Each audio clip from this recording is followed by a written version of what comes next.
Labadiena, mano draugai, bičiuliai ir bendražygiai. Labadiena, paskyros Mozerio žinios prenumeratoriai. Šiandieną yra birželio 19 diena, ketvirtadienis, ir turiu du informacinius pranešimus. Pirmas yra skirtas tiems iš jūsų, kurie kaupiate pensijai antroje pensijų pakopoje, ir tiems iš jūsų, kurie kol kas dar to nedarote, bet šiais metais Sodros sprendimu buvote įtraukti į pensijų kaupimą antroje pensijų pakopoje. Pradėsiu nuo to, kad kaip tik šiandieną Seime buvo svarstomos įstatymo pataisos, kurios atvers galimybę, po to, kai įstatymas bus priimtas galutinai, po to, kai įstatymas įsigalios, aš nebejoju, kad šitas įstatymas bus priimtas ir įsigalios, pasitraukti iš pensijos kaupimo antroje pensijų pakopoje. Nemaža dalis žmonių tą nori padaryti. Yra skaičiuojama, kad tokių gali būti apie 20, gal 30%. Laikas parodys, aš manau, kad jų gali būti ir daugiau. Taigi tie, kurie iš jūsų, pasikartosiu, šiuo metu jau dalyvaujate pensijų kaupime ir kaupiate pensiją antroje pensijų pakopoje, įsigaliojus Seimo priimtoms įstatymo pataisoms, turėsite galimybę pasitraukti iš to kaupimo ir tie pinigėliai, kurie šiuo metu yra atskaičiuojami nuo jūsų darbo užmokesčio ir pervedami į jūsų pasirinktą arba jums priskirtą fondą, jie bus paliekami jums. Tai yra, jie bus išmokami jums kartu su darbo užmokesčiu. Ir yra kita grupė žmonių, nes pensijos kaupimas antroje pensijų pakopoje, nepaisant to, kad Seimo sprendimų bus atverta galimybė pasitraukti iš šito kaupimo, jis kaip toks niekur nedingsta, jisai ir toliau išlieka. Ir kaip ir kiekvienais metais, Sodra pagal įstatymę nustatytus kriterijus atitinkamus asmenys įtraukia ir vis pakartotinai ir iš naujo įtraukia į pensijos kaupimą antroje pensijų pakopoje. Aš dabar neaiškinsiu tų tokių painių sudėtingų procedūrų, kaip ten yra vykdoma, kokie tie yra kriterijai, pagal kuriuos nustatom, kas bus vėl pakviestas dalyvauti arba įtrauktas į pensijų kaupimą antroje pensijų pakopoje, bet svarbiausia, ką jūs turite šiandieną žinoti, tai jūs turėtumėte, jeigu jums šitas klausimas yra aktualus ir jeigu jūs nepageidaujate dalyvauti pensijos kaupime antroje pensijų pakopoje, aišku, daugiausiai šitas klausimas liečia dirbančiuosius pagal darbo sutartis. Jūs turėtumėte prisijungti prie savo paskyros Sodros puslapyje. Puslapis yra Mano Sodra, susiraskite, pasigūglinkite, atsidarykite, prisijunkite ir atsidariusio lango, atsidariusio puslapio jūsų paskyros pagrindinėme lange jūs matysite. Iš karto matysite šiek tiek žemiau, paėję tuo puslapiu žemyn, jūs matysite informaciją apie tai, ar jūs kaupiate, ar nekaupėte pensijai antroje pensijų pakopoje. Kodėl aš apie tai kalbu šiandieną? Todėl, kad visi tie, kurie 2025 metais, šiais metais, šių metų pradžioje pradedant vasario mėnesį, buvote įtraukti į pensijų kaupimą antroje pensijų pakopoje, Sodros iniciatyva pagal įstatymę nustatytus kriterijus, jūs turite teisę iki Liepos 1 dienos pareikšti, kad jūs nesutinkate dalyvauti pensijų kaupime antroje pensijų pakopoje. Aš nesakau, kad jūs būtinai turite atsisakyti dalyvavimo pensijų kaupime antroje pensijų pakopoje, bet jūs turite teisę tą padaryti. Ar jūs norite, ar jūs nenorite kaupti papildomai pensijai antroje pensijų pakopoje? Šitą sprendimą turite priimti jūs patys. Aš pats asmeniškai to nedarau, nekaupiu. Bet čia yra jau kiekvieno iš jūsų asmeninis sprendimas. Jeigu jūs priimsite sprendimą, kad jūs norite dalyvauti, Pensijų kaupime antroje pensijų pakopoje tokiu atveju jūs turite dar galimybę pasirinkti savo nuožiūrą, pasirinkti fondą, į kurį bus pervedamos nuo jūsų darbo užmokesčio atskaičiuotos įmokos pensijų kaupimui. Kitu atveju tą fondą savo nuožiūrą jums priskirs pati sodra.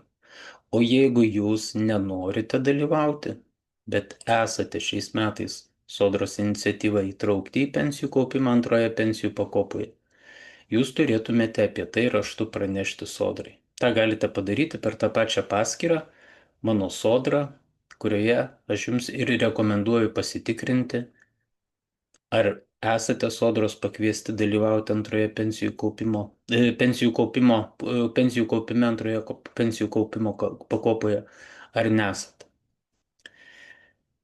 Tai tiek apie pensijų kaupimą. Dabar antras klausimas yra apie elektros energijos kainas. Kaip nebūtų keista. Kodėl aš sakau, kaip nebūtų keista? Todėl, kad matome, kokie vyksta įvykiai pasaulyje, kokie vyksta įvykiai, čia ne tik tai kalbu apie Ukrainos teritorijoje vykstantį karą, aš kalbu ir apie artimuosiuose rytuose vykstančius karinius veiksmus tarp Izraelio, Irano ir nemažai yra tikimybė, kad į tą karinį konfliktą įsitrauks kitos šalis, nors aišku, tikėkime, kad taip nebus, bet nepaisant viso to, kas vyksta tose šalyse, ir auganti yra naftos kaina, bet elektros energijos kainos, elektros biržoje, jos ne tik, kad neauga, jos stabiliai po truputėlį mažėja. Ir ką mes matome dabar, kokias mes matom tas tendencijas, tai galiu štai pasakyti šiek tiek statistikos.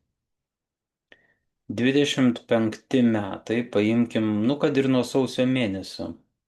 Sausio mėnesį vidutinė elektros energijos kaina biržoje buvo 8,9 cento už kilovatvalandę be pridėtinės vertės mokesčio.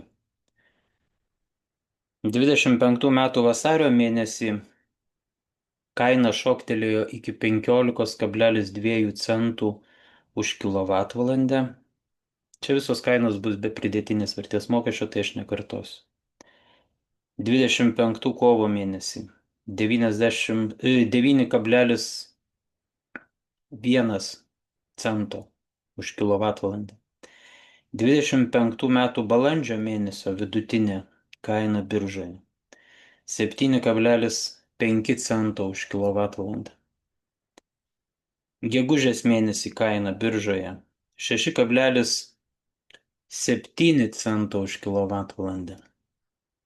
25 metų birželio mėnesis, šitas mėnuo dar nesibaigė, praėjo pirmos 19 dienų, birža jau duoda ir birželio 20 dienos kainą, taigi galim kalbėti apie vidutinę elektros energijos kainą biržoje už birželio pirmas 20 dienų yra 5,3 cento už kilovatvalandę.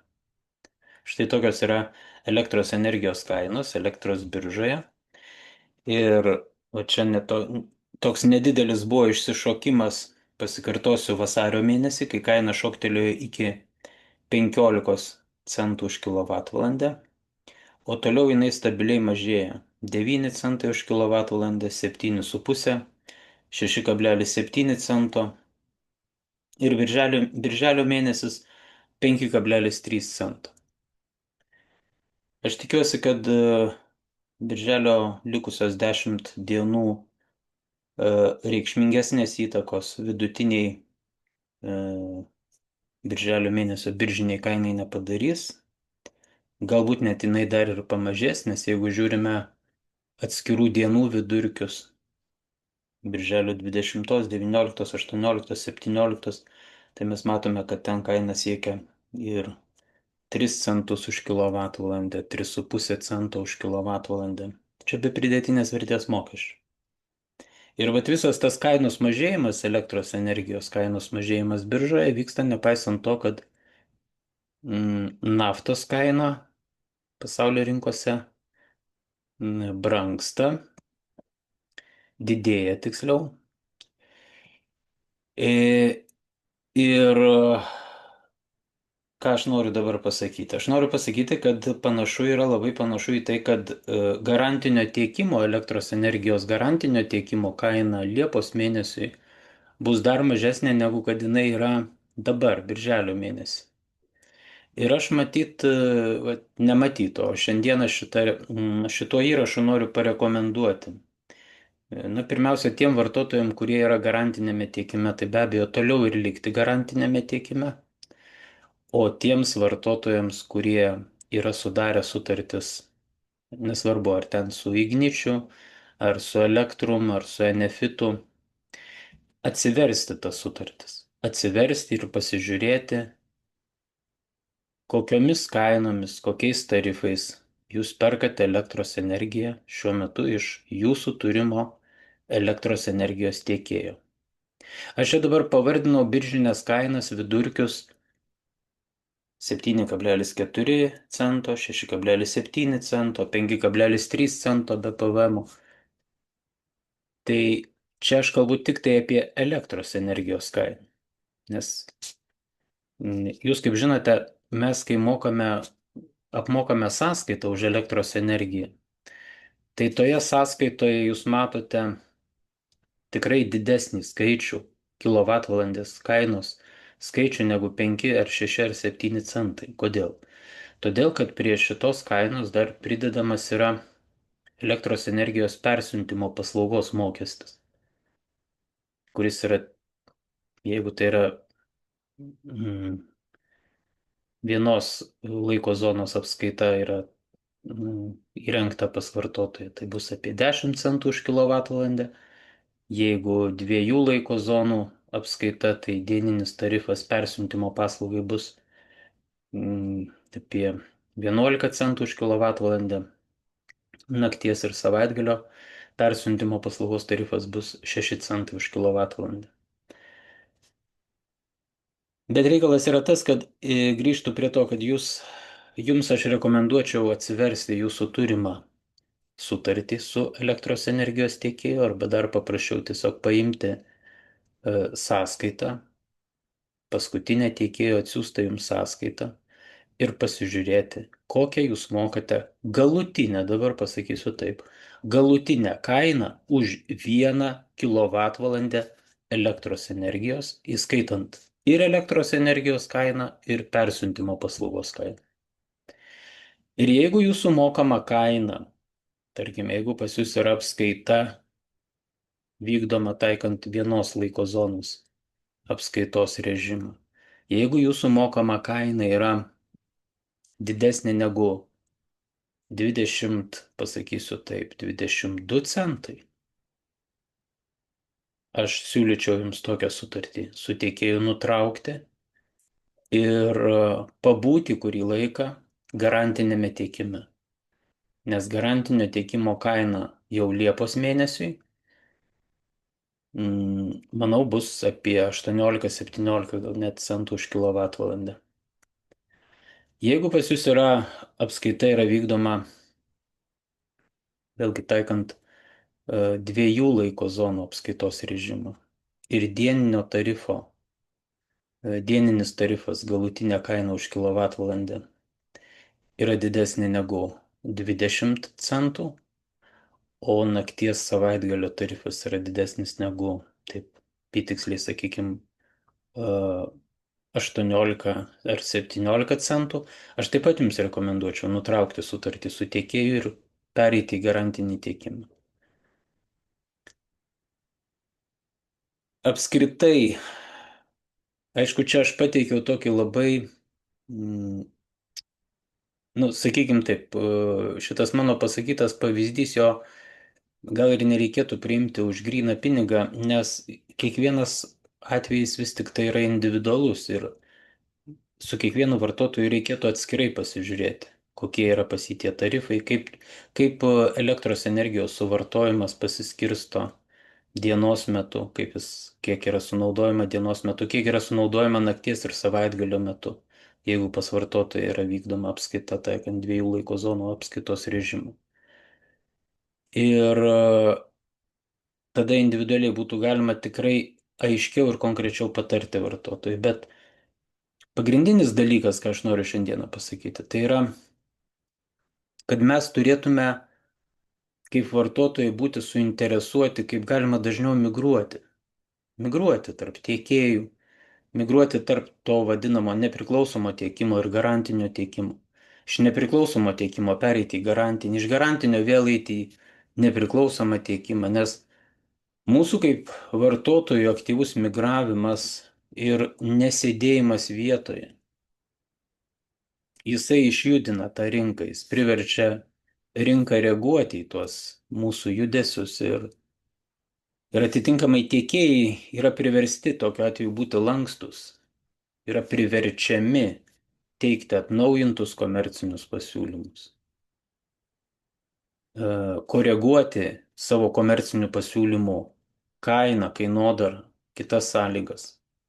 Kai mes užsistovime pernelyg ilgai vienoje vietoje, tai atitinkamai ir patys tiekėjai nėra suinteresuoti kažkaip stengtis mūsų išlaikyti, nes mes ar taip esame jau to tiekėjo klientų, tai kam jiem papildomai vargti ir dėti kažkokias tai pastangas, kad jūs pas jį liktumėte. O kada jisai turi dėti pastangas, kad jūs pas jį liktumėte, kada jūs jam pasakysite, kad jūs norite išeiti. Vien tik tai jūsų pareiškimas apie tai, kad jūs norite nutraukti sutartį. Aš noriu jūs patikinti, kad jeigu jūs pateiksite tiekėjui pareiškimą, kad norite nutraukti sutartį, o pagal įstatymą tokiu atveju tiekėjas turi įforminti sutarties nutraukimą ne vėliau kaip per 2 savaitės, aš esu garantuotas, kad tiekėjas tikrai pirmiausia, ką jisai padarys, jisai pirmiausia su jumis susisieks ir pabandys jūs įtikinti nenutraukti su juo sutarties. O geriausias būdas, arba jūs tiesiog galite tiekėjai pasakyti, kad žinot, geriausias būdas mane įtikinti nenutraukti sutarties su jumis yra tiesiog pasiūlyti man geresnį pasiūlymą, negu kad aš turiu šiuo metu pagal mūsų pasirašytą sutartį. Ir visiškai nesvarbu, kad toje pasirašytoje sutartyje yra nurodyta, kad tas įkainis galioja ten, tarkime, iki 26 metų sausio 1. Ten 26 metų kovo 1 dienos. Visiškai nesvarbu. Mes pagal įstatymą turime teisę bet kada nutraukti sutartį su tiekėju ir pasikartosiu, tiekėjas privalo tą sutarties nutraukimą įforminti per 2 savaitės. Kai mes padarome pareiškimą, kad mes norime su tiekėju nutraukti sutartį, pasikartosiu, pas tiekėją atsiranda interesas mus išsaugoti. Ir jis tada, jums aš nebejoju, tikrai pabandys pirmiausia pasiūlyti to nedaryti ir kad jūs pasiliktumėte pas tą tiekėją. Vienintelis būdas, galite jam tiesiai tai pasakyti, kad vienintelis būdas tau išsaugoti mane kaip savo klientą yra tiesiog duoti man šiandieną, čia ir dabar geresnį tarifą, negu kad mes esam užfiksavę mūsų galiojančioje sutartyje. Jeigu jūs to nepadarot, aš išeinu, mano sprendimas nesikeičia ir aš noriu, kad jūs po 2 savaičių įformintumėte sutarties nutraukimą.